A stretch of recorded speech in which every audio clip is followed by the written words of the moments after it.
Yeah. Okay, let's just get to it. It's the doozy. We've been just building up for that. Okay, see all the Lord's work we did before. We did the Lord's work before. We did nutrition. We did mental health. We did how the outside affects the in. And then there's a part of the badge where you're supposed to talk about women's health specifically that has to do with what tests you need throughout your life. That are women specific. Specific. Not just like blood pressure. Yes. Which obviously is everybody needs to be checked, but It was about heart disease and how it looks different in women and,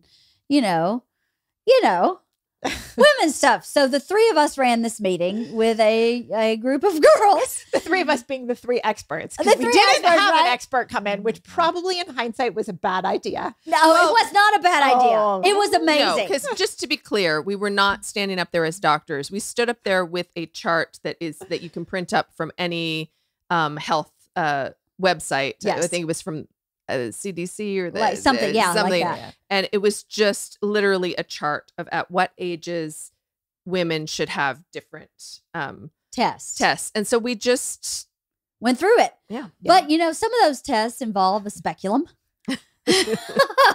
And we discussed a speculum. We described what a speculum is and where it goes and the faces. I don't know if you heard this, but like Georgia is sitting on the floor next to me. She goes, I'm almost 18. Because 18 is when you get your first pelvic exam. And she's like knitting away going, I'm almost 18. I can just see the horror on her face. Oh my God. The look of horror on all of their faces. It was jaws dropped en masse. Yes. And we were standing up in front of them and they were all just like dumbfounded, disgusted, disturbed, disdain, like all of every dis possible. Yes. Like mouths open. Sydney was over on the side going, I think I'm ready to go home now. I'm ready to go home now. Can I go home now? She was just saying that in the meeting because they were like, here's okay. Every woman has to get a Pap Smear. Does anybody know what a Pap Smear is? And of course, nobody did. Right. And so we had to describe. We didn't have to. We chose to describe what a Pap Smear is. Because as going through it, not knowing what the fuck you're getting yourself into because nobody told you what it was, it's pretty horrible. Yeah. So while it's horrible to hear it described, it's a hell of a lot better, I think, for those kids to walk in going, okay, at least I know what's happening where and why. Yeah, and this why. isn't just some medieval torture device that my demonic doctor has brought, although it does feel that way. I'm not being professionally sexually molested. I am actually getting my health taken care of. Seriously. We did that we talked about the breast exam too.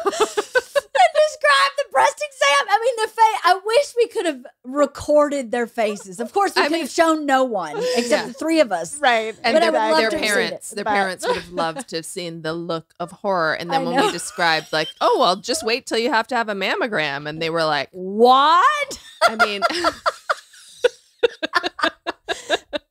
there's this machine and you lay your breast on it. And then this thing crushes your breast. And they're like, oh my God. Their faces were, Sydney literally the whole time kept going, I'm ready to go home. I'm ready to go home now. And her like deadpan. They were all, I remember all of them. I remember Addie and some of them had questions, were asking questions.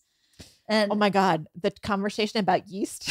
Oh. So we also talked about yeast infections and UTIs, which Isla has confused now and thinks a UTI is a yeast infection and thinks a yeast infection is a UTI. And I'm like, totally unrelated.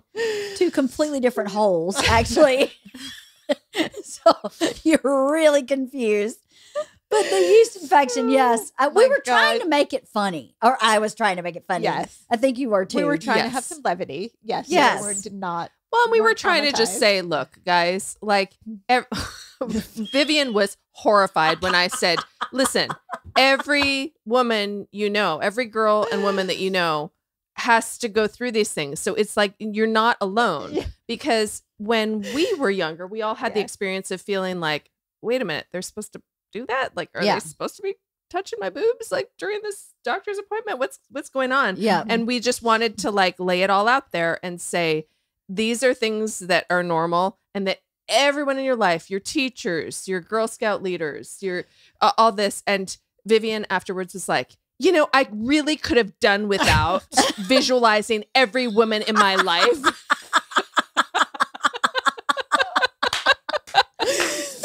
hysterical. I really could have done without. Like my grandmother has this happen. Oh my gosh. But they do. Yeah. I mean, it is a fact of life. You got to deal with this stuff. I'm really glad we had these conversations with them because I feel like we ripped a Band-Aid off because none of them wanted to hear it. Right. None of them wanted to understand any of it. But even like a UTI, I mean, we had talked about how you get a UTI. Right. Like, no one told me that you're supposed to wipe front to back ever. I just wiped. And I was like raking shit into the wrong hole for years. And then when I started was sexually active, I would get a UTI every time I had sex. Every time. And I didn't know why until finally my doctor said, I don't think we said this in the meeting, but no, we did not. You have to pee after you have sex, and B, you have to wipe front to back. So, and I was like, oh, did not know that I was. No one says to you, hey, your vagina is full of bacteria. Yeah. So just so you know, that bacteria should like stay where it is. You don't need to rub it around. No one told me that. I didn't know there was bacteria in my vagina. I mean, why would you? We don't even talk about our vaginas ever in school or ever. Any of that. No. Yeah. That's why the vagina monologues, when Eve Ensler wrote that, it was like so earth shattering because people weren't used to hearing that word. Yeah. Like, ah! I know, right? You said it out loud? Yes. Yeah, but guess what? We all have one. Yeah. Or 50% of the world has one. Yeah. So we should take care of it and everything else involved with being a woman. But yeah, the UTI thing where we're just like, drink cranberry juice. You can tell your parents if you have this problem. This is what it feels like. Yes. This is the symptoms. Yes. Yeah. So that you know. And it happens. Like, it happens. Don't be embarrassed. Tell your parents because it's going to be a hell of a lot worse if you don't. Yes, right. You know? Could develop into something much worse. Same with a yeast infection. Yeah. It happens. It stinks literally and figuratively. And you just gotta know you cannot use it to bake bread. It makes you itchy. And they were like, what? Wait a minute, yeast? Like yeast? Like, yeah, I can make some bread with it. And they were like, what? What? Oh, God. But it happens. I don't know. I was really proud of the three of us for the way we handled that conversation. Because I think we just stuck to facts. Yeah. Kept it light. Kept it like this is no big deal. This is part of life. This is just information you need to know. Not anything dramatic. Not anything scary. You know, because it is scary. The first Pap Smear is super scary. Yeah. I took my own advice. I told the girls that what I like to do is when like you have to have your annual exam. It's not, it's not pleasant. I'm not saying like I look forward to it. I'm certainly not like looking forward to it, but you got to get it on the calendar. And then I congratulate myself that I'm taking care of my health. Mm-hmm. And then after I go there, I scout out someplace nearby where I can get myself a little treat. Right. And I hadn't done that recently because, my OBGYN's office was really near this sandwich shop that I really loved, Capriati's. Oh, but it closed near there. So I haven't gotten myself a treat the last several years. And then I thought about this conversation we had to the girls and I said, I told the girls to treat themselves and I'm not treating myself. And then I remembered that there was Sprinkles cupcakes. Oh, nice. Store, and I got myself a cupcake afterwards. Nice. I was like, screw it. I'm going to treat myself. I'm taking care of my health. Totally. I'm going to take care of my health by eating something really bad. Yes. No, just kidding. You deserve that. Yeah. It is not. Absolutely. But, the mental health component is important because, yes, it is an unpleasant experience. It's not something that I look forward to. It's something that I would like to put off. But realistically, does it help you to put off medical things? No, not at all.